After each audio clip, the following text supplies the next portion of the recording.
ఈ కైలాసంలో ఖాళీగా ఉండి నేను మాత్రం ఏం చేస్తాను? కైలాసానికి కాపలాగా భృంగేశ్వరుడు ఉంటాడు. నేను కూడా మీతో పాటే భూలోకానికి వచ్చేస్తున్నాను. ఆదిశక్తి స్వరూపిణి అమ్మవారు వాసవి అనే పేరుతో వస్తానని చెప్పింది కాబట్టి ఆమె కంటే కొన్ని క్షణాల ముందుగా నేను జన్మించి వాసవికి అన్నగా విరూపాక్ష అనే పేరుతో నేను అవతరిస్తాను.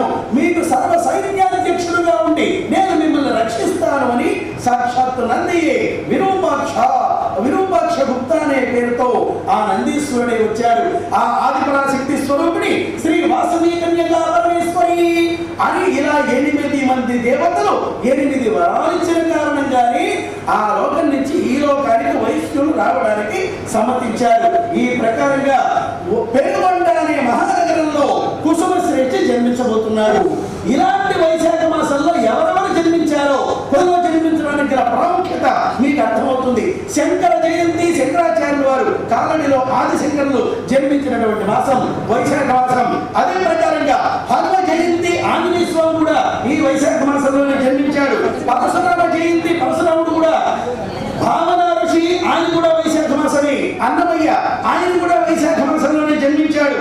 వీర బ్రహ్మేంద్ర స్వామి, రామానుజుల వారు, త్యాగరాజ స్వామి, బసవ జయంతి, నరసింహస్వామి, హయగ్రీవుడు, ఛత్రపతి శివాజీ, గౌతమ బుద్ధుడు, నిమిషాల్లో ఇలా చెప్పుకుంటా పోతే ఇంకా చాలా పేర్లు ఉన్నాయి.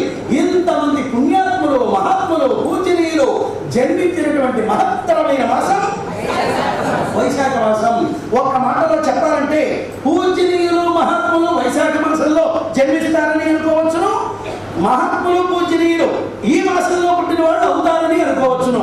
ఎలా చెప్పుకున్నా మాసం యొక్క ప్రాధాన్యత చాలా ఉత్తమమైంది.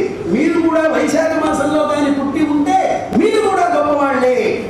కాబట్టి ఇంతటి ప్రాముఖ్యత కలిగినటువంటి మాసం వైశాఖ మాసం.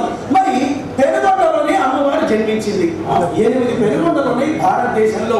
మరి ఆ పెనుగొండల విశేషం కొన్నిట్లో అక్కడ వాసవి దేవాలయాలు ఉన్న ఆ పెనుగొండలకి మన వాసవి పెనుగొండకి విశేషాలు ఏమిటో మనం ఇప్పుడు తెలుసుకుందాం. ముందుగా అమ్మవారు జన్మించి పెరిగి పెద్దదై అగ్నిగుండ ప్రవేశం చేసినటువంటి పెనుగొండ మనకి పశ్చిమ గోదావరి జిల్లా పెనుగొండ.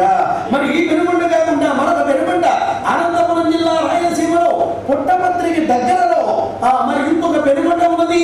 మరొక పెనుగొండ తెలంగాణ రాష్ట్రంలో మహబూబాబాద్ దగ్గర మానుకోట అనే పేరుతో మరొక పెనుగొండ ఉన్నది. మరొక పెనుగొండ రాయలసీమలో హంపి విజయనగరం పెనుగొండగా మరొక పెనుగొండ పిలువబడుతుంది. మరొక పెనుగొండ అస్సాం రాష్ట్రంలో పేదకొండం అనే పేరుతో ఇంకొక పెనుగొండ. మరి ఉత్తర కర్ణాటకలో మంగళూరు దగ్గర దొడ్డపెట్ల అనే పేరుతో మరొక పెనుగొండ. మైసూరు ఊటీకి మధ్యలో మరొక పెనుగొండ. ఇట్లా మొత్తం సౌత్ కెనడాలో మరొక పెనుగొండ. ఇట్లా మొత్తం 8 పెనుగొండలు మన భారతదేశంలో ఉన్న అమ్మవారు పుట్టి పెరిగి అగ్నిగుండ ప్రవేశమైన పెనుగొండ మనకి పశ్చిమ గోదావరి జిల్లా పెనుగొండే.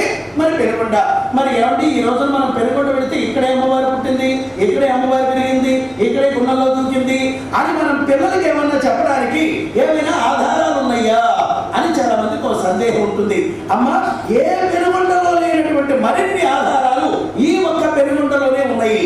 ఏమిటా విశేషాలు అనగా అగ్నిగుండాల వీధి పెనుగొండకి పశ్చిమ భాగంలో మనకి అగ్నిగుండాల వీధి అని ఇప్పటికీ ఉంది. ఏమిటి అనగా అగ్నిగుండాలకు వెళ్ళిన దారి ఇప్పటికీ ఆ పేరుతోనే పిలుస్తారు.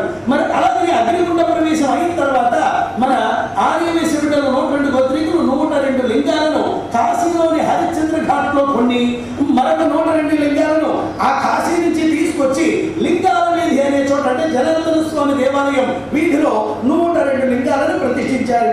ఇప్పుడు మొన్నటి వరకు కొన్ని లింగాలు కనపడవి, ఇప్పుడు అన్ని లింగాలు కనపడకపోయినా కొన్ని మనకి 102లో కొన్ని కనిపిస్తాయి. దాన్నే లింగాల వీధి అంటారు. మరి అలాగే తటాకాల వీధి అంటే అగ్ని ప్రవేశమైన దంపతులు 102 చెరువులు ద్రవించారు పెనుగొండ చుట్టుపక్కల. వీరి జ్ఞాపకార్థంగా ఆ వీధికి పేరు తటాకాల వీధి అంటారు. ఈ ప్రకారంగా అమ్మవారి చరిత్రకు సంబంధించిన అనేక ఆధారాలు ఈ పెనుగొండలో తప్ప మరి ఇంకా ఏ పెనుగొండలోనూ లేని కారణంగా ఇది అమ్మవారు పుట్టిన పెనుగొండ, ఇది అమ్మవారు అగ్ని ప్రవేశమైన పెనుగొండ అని మనం పరిపూర్ణంగా విశ్వసించడానికి కారణం. జై శ్రీ వాసవి.